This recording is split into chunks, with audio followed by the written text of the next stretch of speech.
September 3rd, 1792. In the dusty streets of Paris, mixed with the scent of sweat and thickening rage, a horrifying spectacle was unfolding.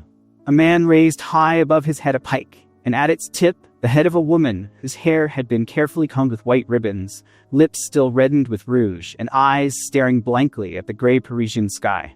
The crowd cheered wildly as they marched toward Temple Prison, where Marie Antoinette, the imprisoned Queen of France, would witness a sight that would make her faint, and never again for the rest of her short life mention the name of her dearest friend. That head belonged to Marie-Thérèse Louise de Savoy-Carignan, Princess de Lamballe, a 42-year-old woman who just hours before was still breathing in her cell at La Force prison. A woman who chose to remain loyal to her friend even when the entire aristocratic world had crumbled around her. Now her head had become a trophy of revolution, a symbol of the people's victory over the nobles they despised with every fiber of their being. What made this scene even more horrifying was that the revolutionaries weren't satisfied with just ending her life. They had carefully combed her hair, applied rouge to her pale lips, and even, according to several eyewitnesses, forced the severed head to kiss Marie Antoinette's cell window. This wasn't just an execution. This was a ritual of humiliation designed to destroy the soul before destroying the body. But this story is far more complex and terrifying than you might imagine. Princess de Lamballe wasn't just a victim of revolutionary violence. She was living proof of how friendship, loyalty, and propaganda could become deadly political weapons. What most people don't know is that the fate that befell her reveals a pattern we'll see repeated throughout history. How threatened authorities always use scandal to destroy their enemies. If you can't handle violence and disturbing details, you might want to skip some parts of this story. But I promise you that Princess de Lamballe's tale isn't just about cruelty. It's about eternal human patterns, how loyalty can become a fatal weakness, and how propaganda can transform virtue into sin. To understand why Princess de Lamballe died in such a horrifying way, we need to go back to the beginning, to when she was still a young girl named Marie-Louise de Savoy-Carignan. Born September 8, 1749, in Turin, into the distinguished, noble house of Savoy. Picture a blonde-haired girl with clear blue eyes, raised in palace luxury but also with strict education about honor and loyalty, values that would eventually lead her to a tragic death. Her father, Louis-Victor de Savoy, Prince de Carignan, was a nobleman who understood well the political games of 18th-century Europe. Her mother, Christine Henriette de Hesse-Rheinfels-Rotenburg, ensured her daughter grew up with high moral standards. Ironically, this perfect moral education would eventually destroy her. In the world to come, where old principles were considered crimes, traditional virtues would become a deadly boomerang. At age 17, Marie-Thérèse was married to Louis-Alexandre de Bourbon, Prince de Lamballe, in a political marriage typical of that era. Her husband was heir to a legitimate branch of the Bourbon dynasty, meaning this marriage significantly elevated her status in the French noble hierarchy. She was now Princess de Lamballe, with a very honorable position at Versailles court. But as often happens in palace stories, happiness didn't last long. In 1768, just 1 year after her marriage, her husband died. The cause of death was syphilis, the result of the wasteful and uncontrolled lifestyle common among young nobles of that time. At age 19, Marie-Thérèse was already a widow. What's interesting is how this tragedy actually shaped her character. Instead of being destroyed or becoming bitter, she used this grief to develop deep empathy. She became known as someone gentle, caring, and utterly loyal to those she considered friends. From all these painful experiences, she built a simple life philosophy. Loyalty is the highest virtue, and true friendship must be maintained until death. A noble philosophy, but also very naive, because she didn't realize that in the world to come, loyalty to the wrong person could become the gravest crime. In 1770, a young Austrian princess named Maria Antonia arrived at Versailles to marry Dauphin Louis-Auguste, the future King of France. This Austrian princess, later known as Marie Antoinette, was 14 years old and felt extremely lonely in a palace full of intrigue and complex protocols. In the cold atmosphere of the court filled with political calculations, Marie Antoinette found something different in Princess de Lamballe. While most court nobles approached her with specific political agendas, Lamballe showed sincerity and warmth that was rare at Versailles. They were both young women experiencing loneliness, one because of her husband's death, one because of a cold political marriage. When Marie Antoinette became queen in 1774, she appointed Princess de Lamballe as Surintendant de la Maison de la Reine, head of the royal household. This wasn't just a ceremonial position. Lamballe became the person closest to the queen, arranging her daily schedule, choosing her clothes, even sleeping in the adjacent room. Neither woman realized that this closeness would become a weapon used by their enemies. In politics, sincere friendship is a weakness that can be exploited, and their enemies were already sharpening their knives. Their closeness was highly visible and began generating gossip at court. In the highly hierarchical culture of the French court, such privileged access was usually gained through political intrigue or family connections. But Lamballe got it purely through friendship, something that seemed very suspicious to those accustomed to political calculations. They spent hours together, playing music, reading, or simply talking. Marie Antoinette, known for her spontaneous and sometimes unwise attitude, found in Lamballe someone who could provide calm and wise advice.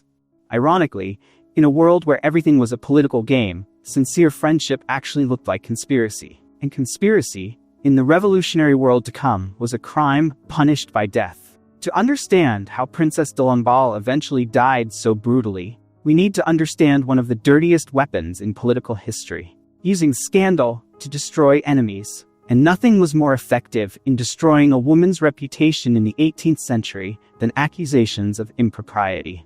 Starting in the early 1780s, Paris was flooded with illegal pamphlets called libelles, publications that combined court gossip with explicit content. The writers of these pamphlets, mostly failed journalists and impoverished writers funded by enemies of the monarchy, discovered a golden formula. Nothing sold better than scandal involving the royal family. What most people don't know is that this libelle campaign wasn't a product of spontaneous popular anger. This was an organized propaganda operation, funded by those with specific political agendas. Some modern historians even suspect the involvement of Austrian agents wanting to weaken Marie Antoinette's position at the French court. Marie Antoinette and Princess de Lamballe became primary targets of this attack. Pamphlets with titles like Les Amours de Charlotte et Toinette or La Messeline Française depicted these two women in various inappropriate scenarios. Even more dangerous, these libelles didn't just circulate among the lower classes, they were also eagerly read by court nobles, jealous of Lamballe's closeness to the queen. One of the most damaging pamphlets was L'Autrichienne en Goguettes, which portrayed Marie Antoinette and Princess de Lamballe as inappropriate companions who spent their time partying and ignoring the starving people. This pamphlet didn't just attack their personal reputations, but also cleverly linked their alleged personal deviance with political deviance. The logic was simple, but effective. A queen who was personally abnormal must also be abnormal in how she ruled. In a society that was still very religious and conservative, these accusations had devastating power. What made these attacks even more effective was that they used true details of daily life. It was true that Lamballe and Marie Antoinette spent a lot of time together.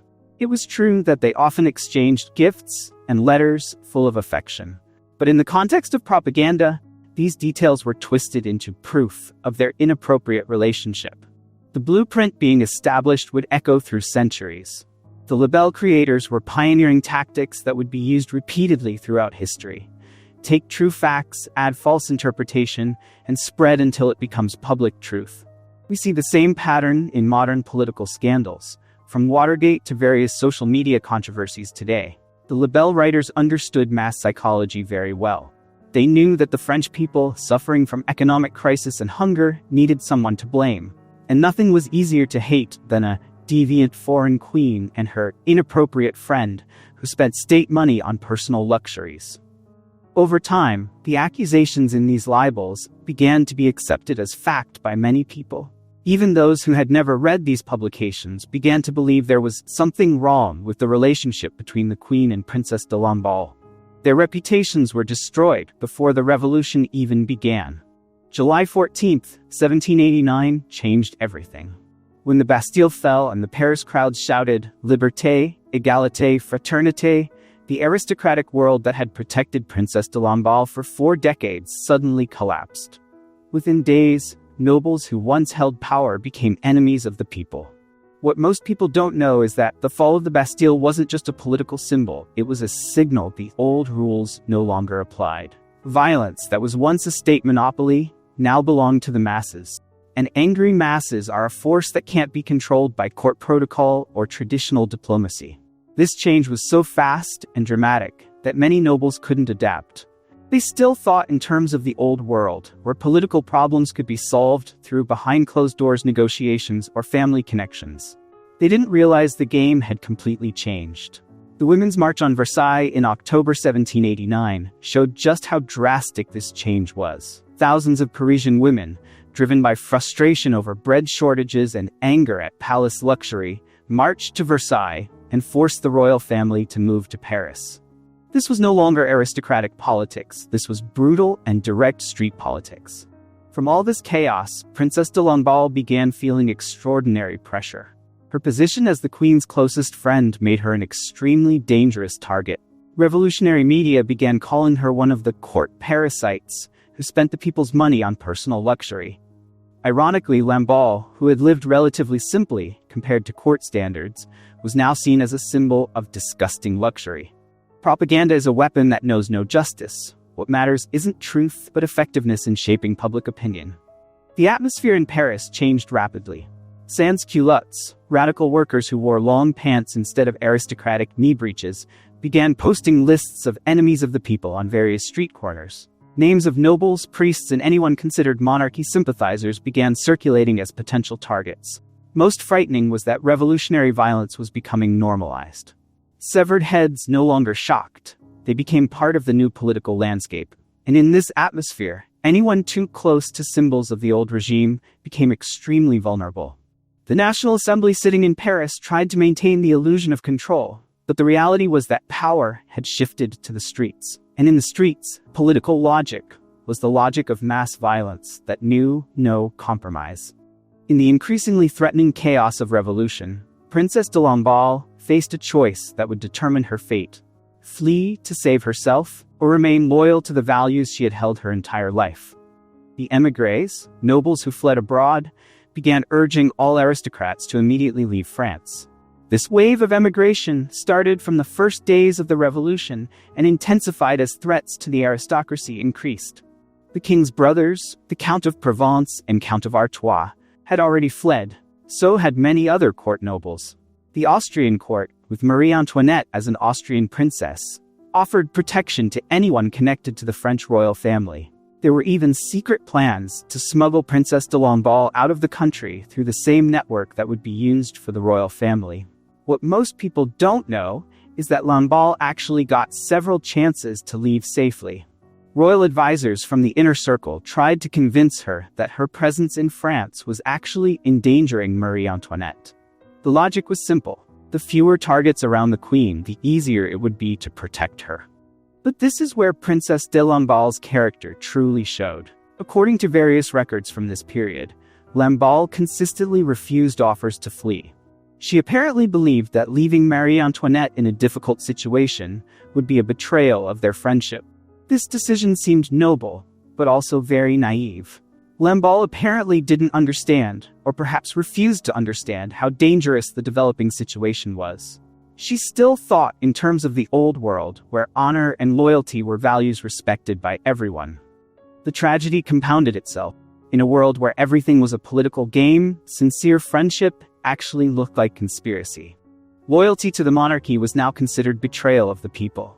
And betrayal, in revolutionary logic, could only be repaid with death. Marie Antoinette herself was in a painful dilemma. On one hand, she desperately needed emotional support from her closest friend. On the other hand, she realized that Lamballe's presence at Tuileries Palace would only endanger them both. According to various records, the Queen several times tried to convince Lamballe to leave, but her efforts always failed. From all these refusals, Marie Antoinette finally gave up on her efforts. She realized that trying to force Lamballe to leave was the same as destroying the only sincere friendship she had. In an increasingly cold and hostile world, she chose to prioritize her emotional needs over security considerations. When the royal family was forced to move from Versailles to Tuileries in October 1789, Princess de Lamballe went along. When they tried to flee in the failed Varennes episode in June 1791, Lamballe remained waiting in Paris. And when the political situation worsened throughout 1792, she still refused to leave her friend. Most tragic was that the decision to stay was made with full awareness of the risks. Lamballe wasn't an innocent victim. She was someone who consciously chose to risk her life for values she believed in. In a cruel twist of fate, the loyalty she considered the highest virtue would become the cause of her most horrifying death. Because in the newly born world, there was no place for those who couldn't, or wouldn't, betray. As the summer of 1792 arrived, the political situation in Paris had reached a dangerous boiling point. War against Austria and Prussia had begun, and the Parisian people lived in constant fear of foreign invasion that would restore absolute monarchy. In this atmosphere of paranoia, anyone considered a royalist sympathizer became an enemy of the state. Most horrifying about this situation was that political paranoia began mixing with personal revenge and social jealousy. Many people used the revolutionary atmosphere to settle personal scores or seize property they wanted. Accusations of being counter-revolutionary became a very effective weapon for eliminating anyone who was disliked. Princess de Lamballe, with her position and reputation already poisoned by libels, became a perfect target for popular anger. In late August 1792, a few days after the bloody storming of the Tuileries Palace, she was arrested by revolutionary forces on charges of conspiracy against the nation's freedom. This arrest wasn't an organized legal operation. Instead, it was the result of mass hysteria driven by political propaganda and deep-rooted suspicion. Her arresters didn't even have concrete evidence of the conspiracy they accused her of. They just acted on revolutionary suspicion that was enough to justify any action at that time. Lamballe was taken to La Force prison, an old, grim building in Paris's 4th arrondissement. This prison, which was once used to hold common criminals, was now filled with political prisoners from among nobles, priests, and anyone considered an enemy of the revolution. Conditions at La Force were horrifying. Damp and dirty cells were filled with dozens of prisoners who had to share space meant for only a few people. Food was very limited and of poor quality. Clean water was scarce. Sanitation was almost non-existent. Even worse, guards and other prisoners often verbally and physically abused the nobles detained there.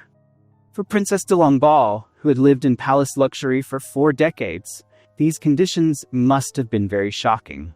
But according to records left by other prisoners, she faced all this with extraordinary dignity. She shared her meager food with other prisoners who needed it more, comforted those who despaired, and never once complained about these horrible conditions. What made her suffer more was the reality that she truly didn't understand why she was there. Unlike some other nobles who were indeed involved in counter-revolutionary conspiracies, Lamballe had never been involved in active politics. Her only crime was being loyal to her friend and refusing to betray values she had held her entire life. While she rotted in prison, propaganda against her continued outside. Revolutionary media like Jean-Paul Marat's L'Ami du Peuple regularly mentioned her as one of the main enemies of the revolution, who should be immediately tried and punished. What Lamballe didn't realize was that she would never get a chance to be tried, because the wheel of history was already turning toward one of the darkest episodes in French history. The September Massacres, a mass slaughter that would change the face of the revolution forever.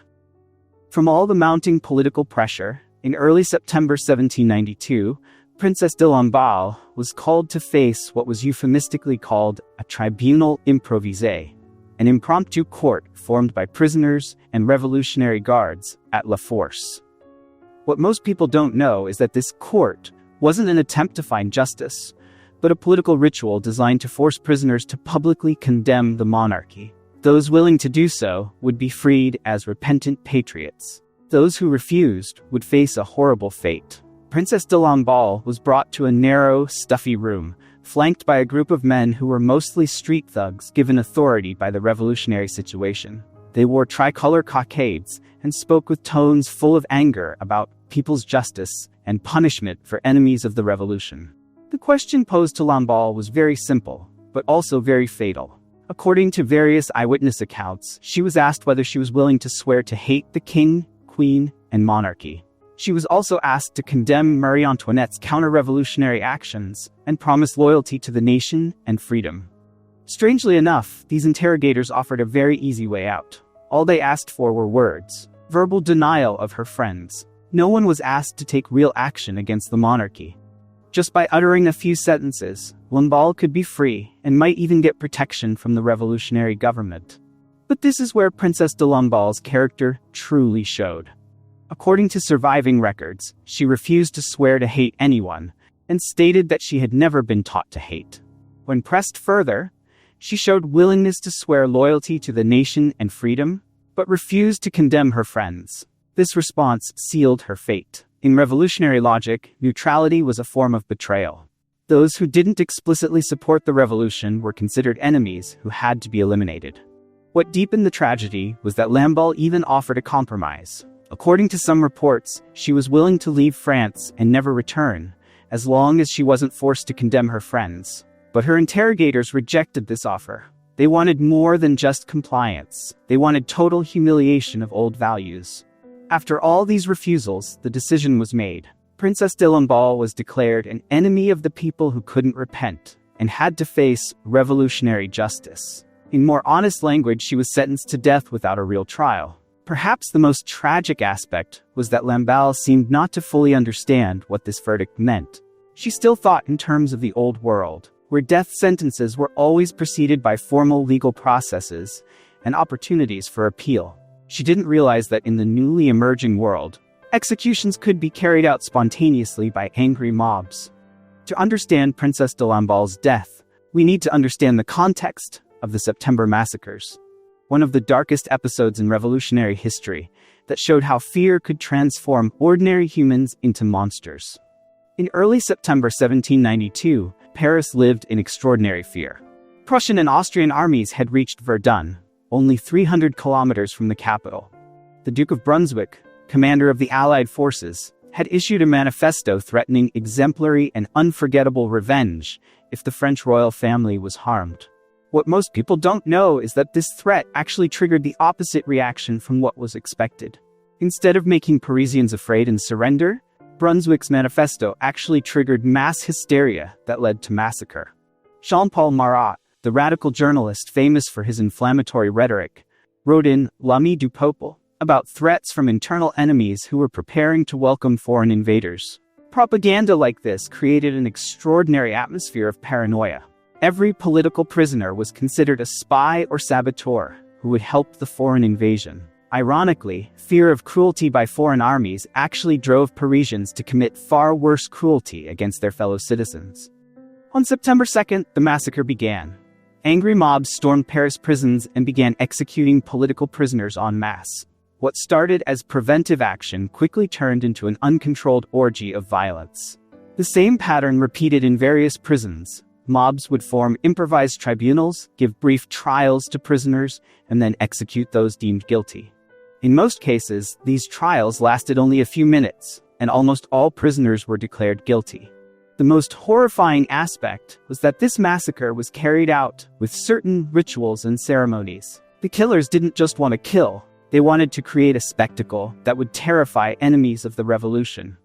Death became performance, and suffering became entertainment. In 4 days, between September 2 to 6, 1792, about 1,300 people were killed in Paris. This included not only political prisoners, but also common criminals, priests who refused to swear loyalty to the Constitution, even some orphans considered contaminated by old values. Princess de Lamballe would become one of the most famous victims of this massacre. But the fate that befell her would be far more horrifying than simple death. She would become a symbol in a ritual designed to destroy the soul before destroying the body. On the morning of September 3, 1792, Princess de Lamballe was brought out of her cell at La Force to face people's justice. What awaited her wasn't a quick and clean execution, but a sadistic ritual designed to humiliate not only her, but everything she represented. What most people don't know is that Lamballe's death wasn't just an execution. It was a political ritual designed to send a message to Marie Antoinette and all monarchy sympathizers. Her killers didn't just want to end her life, but also destroy everything she represented: elegance, loyalty, and aristocratic values. The process began with brutal humiliation. According to various historical records, including reports from Jacques Pétion, Paris mayor at the time, Lamballe experienced terrible violence before being killed. This violence wasn't just expression of rage, but also a form of political humiliation, a way to defile the purity associated with noble women. After that, she was killed in a very brutal way. Historical accounts describe that her body was mutilated, and according to some of the most disturbing reports, the killers even committed acts of horrifying brutality. But the most horrifying thing wasn't the violence itself, but the ritual performed after death. The killers took Lamballe's head and treated it like a doll. They carefully combed her hair, applied rouge to her lips, and decorated it with white ribbons, as if they were preparing her for a palace party. Ironically, they used aristocratic beauty rituals to create a horror spectacle. This decorated head was then mounted on a pike and paraded around Paris. The goal wasn't just to show off revolutionary victory, but also to create maximum psychological trauma. They knew Marie Antoinette was being held at Temple Prison, and they deliberately planned a parade route that would pass by that prison. What made this ritual even more sadistic were the small details that showed careful planning. The killers weren't acting in spontaneous anger. They were consciously creating a spectacle that would achieve maximum psychological impact. From all this preparation, the horrible parade began. The crowd moved through Paris streets, shouting revolutionary slogans while holding Princess de Lamballe's head as a trophy. They stopped at various places to show off their victory to local residents. The climax of this ritual occurred when the parade reached Temple Prison. The killers shouted Marie Antoinette's name and demanded she come out to greet her old friend. They even tried to force the severed head to kiss the Queen's cell window. Most tragic was that this ritual succeeded in achieving its goal. Marie Antoinette, who saw her closest friend's head through her cell window, fainted and never again mentioned Lamballe's name for the rest of her short life. The psychological trauma created by this act was perhaps more painful than physical death itself. By a strange turn of events, the killers had created a martyr far more powerful than the symbol they were trying to destroy. Princess de Lamballe's death became proof that the revolution had lost its human soul, and the image of her head on a pike would haunt France's conscience for centuries. Few people realize that Princess de Lamballe's death may have been more devastating to Marie Antoinette than the threat of execution against herself. In a world where she had lost everything, crown, power, freedom, friendship with Lamballe was the only thing that still reminded her of humanity. When the crowd brought Lamballe's head to Temple Prison on the afternoon of September 3rd, Marie Antoinette was sitting in her narrow room, trying to teach Latin lessons to her son, Dauphin Louis Charles. Life in prison had changed her routine, from luxurious palace life to simple and limited existence. The crowd's shouts outside began to be heard around 4 in the afternoon. At first, Marie Antoinette didn't pay attention. Demonstrations and shouts had become part of daily life in revolutionary Paris. But when she heard her name being mentioned in mocking tones, she approached the window. What she saw would change her life forever. At the tip of a pike raised high, she saw a face she knew very well. The face of a friend who had refused to leave her, even when the entire aristocratic world collapsed. But that face was now pale, with eyes open staring blankly, and a mouth that once often smiled, now silent forever. According to records from Madame Royale, Marie Antoinette's daughter, who was also detained at Temple, the Queen immediately fainted when she saw that sight. When she regained consciousness, her first reaction was total shock that lasted for days. What made this trauma even deeper was the guilt that overwhelmed Marie Antoinette. She realized that Lamballe's loyalty to her was what caused this horrible death. If only she had been more firm in forcing her friend to leave, maybe Lamballe would still be alive and safe abroad.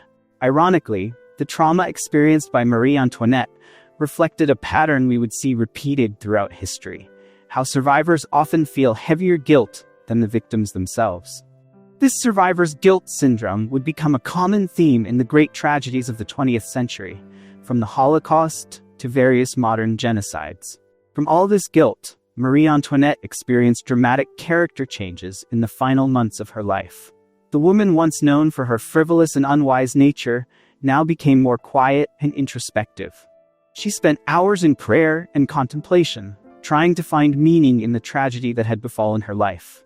In her final letters, Marie Antoinette wrote about forgiveness and peace, but she never mentioned Princess de Lamballe, even in her last testament. This forced silence was perhaps a form of psychological protection. By not mentioning Lamballe's name, Marie Antoinette might have been trying to protect herself from trauma too heavy to bear. But this silence also reflected a larger tragedy. how political violence could destroy not only the body, but also the ability to remember and mourn. In some ways, Lamballe's murder succeeded in killing part of Marie Antoinette's soul, long before the guillotine severed her head in October 1793. What most people don't know is that after her death, Princess de Lamballe experienced the fate of many victims in history. She was forgotten by those who should have remembered her, and manipulated by those who never knew her. There was no funeral for Princess de Lamballe. Her mutilated body was simply thrown into a mass grave, along with other victims of the September Massacres. No headstone, no ceremony, no official recognition of her death. In the official records of the revolutionary government, she was only listed as an enemy of the people who received deserved justice. Perversely, this neglect continued even after the Bourbon Restoration in 1814. When the monarchy was restored and revolution victims began to be remembered as martyrs, Princess de Lamballe's name was rarely mentioned. There were several reasons for this. The scandals surrounding her name made her a problematic figure to be made a symbol, and the restored royal family might not have wanted to remind the public of the horrifying details of the revolutionary period. Out of this neglect, memory of Princess de Lamballe was slowly distorted. In some versions, she was portrayed as a holy martyr who died for her loyalty to religion and monarchy. In other versions, she was presented as a naive victim who didn't understand political reality. And in some of the most extreme versions, she was even blamed for provocation that caused her own death. The most tragic development was how her story was manipulated for different political agendas. Royalists used her as proof of revolutionary cruelty, while Republicans used her as an example of excess that should be avoided in future revolutions. 19th-century feminists saw her as a victim of misogyny, while conservatives saw her as a symbol of traditional virtue threatened by modernity. In all these interpretations, the real Princess de Lamballe, a complex woman with strengths and weaknesses, who made choices based on values she believed in, was lost among various political agendas. What most people don't know is that this pattern is very common in history.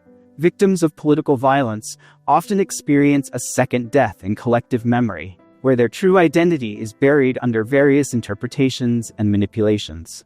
We see the same pattern in modern tragedies. Genocide victims whose identities are simplified into political symbols, or terrorism victims whose stories are manipulated to support certain agendas. In every case, the complex humanity of the victims is lost amid the need to create simple and easily understood narratives. Ironically, by forgetting Princess de Lamballe's complexity, we lose the most valuable lesson from her story.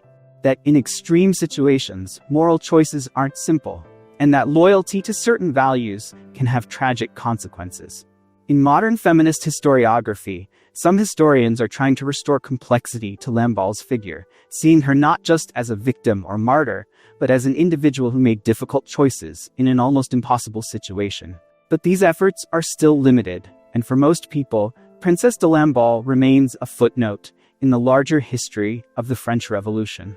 When we look back at Princess de Lamballe's story from a 21st century perspective, we might be tempted to see it as a story from the past that's no longer relevant. But actually, this story contains very contemporary lessons about how propaganda works, how political violence develops, and how individuals respond to extreme pressure.